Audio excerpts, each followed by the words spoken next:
ഭരണഘടനാ നിർമ്മാണ സഭയുടെ നാൾവഴികൾ. 1934 എൻ റോയ് ഭരണഘടനാ നിർമ്മാണ സഭ എന്ന ആശയം ആദ്യമായി മുന്നോട്ട് വെച്ചു.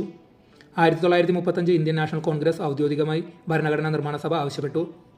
1938 ജവഹർലാൽ നെഹ്റു സ്വതന്ത്ര ഇന്ത്യയുടെ ഭരണഘടന മുതിർന്നവർക്കുള്ള വോട്ടവകാശത്തിന്റെ അടിസ്ഥാനത്തിൽ രൂപീകരിക്കണമെന്ന് പ്രഖ്യാപിച്ചു.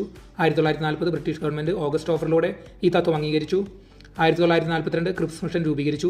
ഇതിന്റെ നിർദ്ദേശങ്ങൾ മുസ്ലിം ലീഗ് നിരസിക്കുകയാണ് ഉണ്ടായത്. 1946 മെയ് 16 ക്യാബിനറ്റ് മിഷൻ പ്ലാൻ പ്രസിദ്ധീകരിച്ചു. ഇതിന്റെ അടിസ്ഥാനത്തിലാണ് സഭ രൂപീകരിച്ചത്. 1946 ഡിസംബർ 9 ഭരണഘടനാ നിർമ്മാണ സഭയുടെ ആദ്യ യോഗം നടക്കുകയും മുസ്ലിം ലീഗ് ഇത് ബഹിഷ്കരിക്കുകയും ചെയ്തു. 1946 ഡിസംബർ 13 ജവഹർലാൽ നെഹ്റു ലക്ഷ്യപ്രമേയം അവതരിപ്പിച്ചു. 1947 ജനുവരി 22 ലക്ഷ്യപ്രമേയം സഭ ഏകകണ്ഠമായി അംഗീകരിച്ചു. 1947 ജൂലൈ 22 ദേശീയ പതാക അംഗീകരിക്കുന്നത്. 1947 ഓഗസ്റ്റ് 29 ഡോക്ടർ BR അംബേദ്കർ അധ്യക്ഷനായി ഡ്രാഫ്റ്റിംഗ് കമ്മിറ്റി രൂപീകരിച്ചു.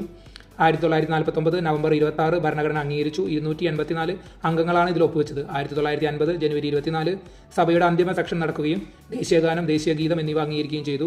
ഡോക്ടർ രാജേന്ദ്ര പ്രസാദിനെ ആദ്യ രാഷ്ട്രപതിയായി തിരഞ്ഞെടുത്തു. 1950 ജനുവരി 26 ഭരണഘടന പൂർണ്ണമായി നിലവിൽ വന്നു. അതാണ് റിപ്പബ്ലിക് ദിനം.